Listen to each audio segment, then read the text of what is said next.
स्वागत है आप सभी का डीएनडी दुनिया में। 1827 के दौर में ब्रिटिश सेना का एक सैनिक चार्ल्स मेसन को हमेशा से ही पुरानी वस्तुएं और पुराने सिक्कों का बहुत शौक था। जो भी उसे पुराने सिक्के मिलते थे वो उसे संभाल के रखता था। जिन कामों को करने में आनंद आता है एक दिन उसी में बहुत कुछ मिल जाता है। मेसन ने भी अपने पुराने वस्तुओं के लगाव के चलते फौज की नौकरी छोड़ दी और पंजाब के इलाके में पुरानी वस्तुओं की खोज में निकल गया। पंजाब में उसे कहीं से पुराने सिक्के मिले जो कि बहुत साल पुराने थे। फिर हड़प्पा में मेसन को एक पुरानी सभ्यता मिली। हड़प्पा में अवशेषों के मिलने के बाद मेसन को यह पता चला कि यहाँ पे पूरा एक शहर बसाया गया। पूरे शहर की जानकारी अपने नोट में लिखने के बाद वो अपने देश इंग्लैंड चला जाता है। वहाँ जाके वो एक पुस्तक लिखता है। उसी दौर में फिर बहुत सारी सभ्यताओं का और भी पता चलता है जिनकी जांच की जाती है। उनके रहन सहन, खान पान और उनके रख रखाव की पूरी जानकारी ली जाती है। जब उस सभ्यता की जांच की जाती है तो सभी लोग हैरान हो जाते हैं कि उस दौर में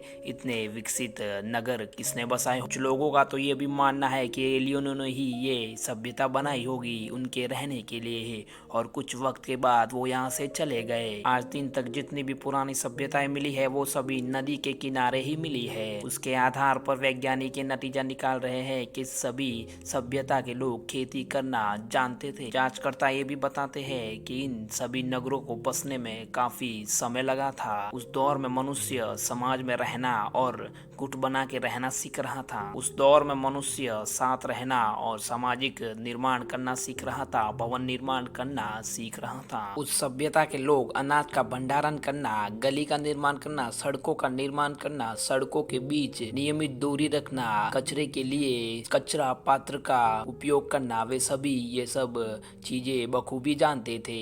नाली का निर्माण करना, पानी बाहर जाने के लिए पर्याप्त जगह रखना। सिंधु घाटी सभ्यता के लोग ना किसी धर्म और ना किसी जात पात को मानते थे। वो अपने भोजन, वस्त्र और रहने की व्यवस्था ही करते थे। वे लोग खेती और पशुपालन पर ही निर्भर थे और व्यापार भी इन्हीं से करते थे। फिर अचानक इतनी उन्नत सभ्यता कहाँ लुप्त हो गई। वैज्ञानिक बताते हैं कि भूकंप के वजह से वहाँ के स्थायी निवासियों ने धीरे धीरे करके अपने आवास को छोड़ दिया और कहीं और बस गए। कुछ जानकारी भी बताते हैं कि लंबे समय तक वहाँ की भूमि का उपयोग करने से वहाँ की उपजाऊ क्षमता कम हो जाने से वहाँ के लोगों ने उस स्थान को छोड़ दिया। कयास तो ये भी लगाए जाते हैं कि कहीं कोई प्राकृतिक आपदा या कोई महामारी ने उस पूरी सभ्यता का ही विनाश कर दिया। इतनी महान सभ्यता के वो लोग आज कहाँ है ये आज भी एक रहस्य है।